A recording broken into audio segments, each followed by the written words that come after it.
What's up, my friends? It is your coach, friend, and mentor, Scotty. It is day one of 2021, and as you guys may have noticed, nothing really has changed since 2020.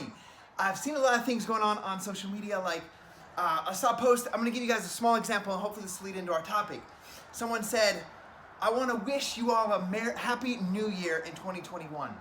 And someone commented on their post and said, hey, let's not be too optimistic. Like, we don't know what's going to happen in 2021. We've already seen what 2020 is like. So I don't often comment on things like this, but I left one simple comment. It said, happiness is an inside job. It should have nothing to do with the external circumstances. So I want you guys to think about that. Happiness is an internal job. So you guys, it's 2021. Maybe you have new goals. If you were watching up late last night, Autumn Calabrese was on national television talking about no more resolutions. But let's say you want to make a change in 2021. Not a resolution, but you want to change who you are. You want to change the way that you show up to life, the energy that you bring, the way that you treat your body. You're fueling yourself because you know that your body is the thing that moves you through this life. What I want you to remember is, as you set these new goals, maybe to eliminate sugars, or to eliminate soda, or to cut back on caffeine, or to follow a meal plan, or to exercise 30 minutes a day, or to build your business from where it's at to the next level.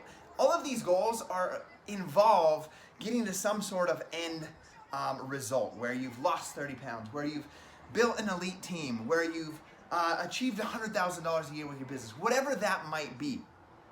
What I want you guys to understand is that when you get to that point, when you achieve that goal, guys, that is not going to be happiness. You're going to achieve that. It's going to be a fleeting moment of joy where you're like, I did it. But then you're going to be seeking after and trying to find something else, that next thing. So what I want you guys to think of instead is to fall in love with the process. Fall in love with the process of loving yourself, of exercising, of feeling those positive endorphins, of, if you're building a business, feel the joy of building those relationships, of maybe creating a checklist of your to-do items every single day, checking them off, and feeling that joy in the moment that you are in the process and that you are achieving what you want to achieve. I'm going to give you guys a small example. So many times, and I think I've talked about this recently, but let's say you want to build an incredible business with Team Beachbody. For you guys that don't know me, maybe this is the first video you're watching. I'm doing 9-week Control Freak, but I first started in May 2010 with P90X. I fell in love with the program. I lost 38 pounds. I fell in love with that process of exercise and eliminating the bad foods. And people notice the results, and they're like, Scotty, what are you doing? Like, I want to lose 30 pounds. I want to lose 50 pounds. And I fell in love with the process of saying, dude, you got to do P90X. Here's the meal plan. Like, print out the PDF, put it in a binder, show up every day, buy yourself a pull-up bar, go get some dumbbells at Craigslist, whatever it was. And I fell in love with that process of helping people begin to get results like that.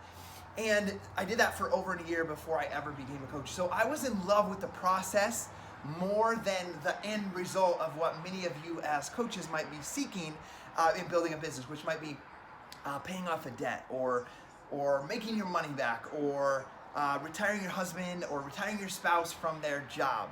And so, yes, it's important in 2021 to set solid, concrete goals and have a reason and a why behind what you're doing, but it's going to be more important that you fall in love with the process. The same thing that's going to apply to your business in that aspect is going to have to apply to your health and fitness journey. It's not just about finishing the 9 weeks and saying, I did it, and having that end result, because then if that's the only thing, you're going to fall back into your old habits. And we don't want that. We want you to be in love with the process of taking care of your body. And I will repeat that: meditation, good sleep, reading good personal development books, surrounding yourself with positive people that are going to lift you up, making good food choices, eliminating sugars, drinking more water, no drinking sodas, taking down the amount of caffeine that you might be drinking, and exercising 30 minutes every single day, eating whole foods, like eating the foods that are on the outside aisles of the grocery store and staying away from the processed foods. Guys, that's the goal, is to fall in love with that process and really begin to recognize how you feel when you work out and how you feel when you make good choices. And then measuring that against, how do I feel when I eat a whole bag of Oreos or drink a Monster Energy drink, and when I just sit on the couch all day. Become really present in that, understanding how you feel in each one, and then fall in love with that process. See you guys later. It's your coach, friend, and mentor, Scotty.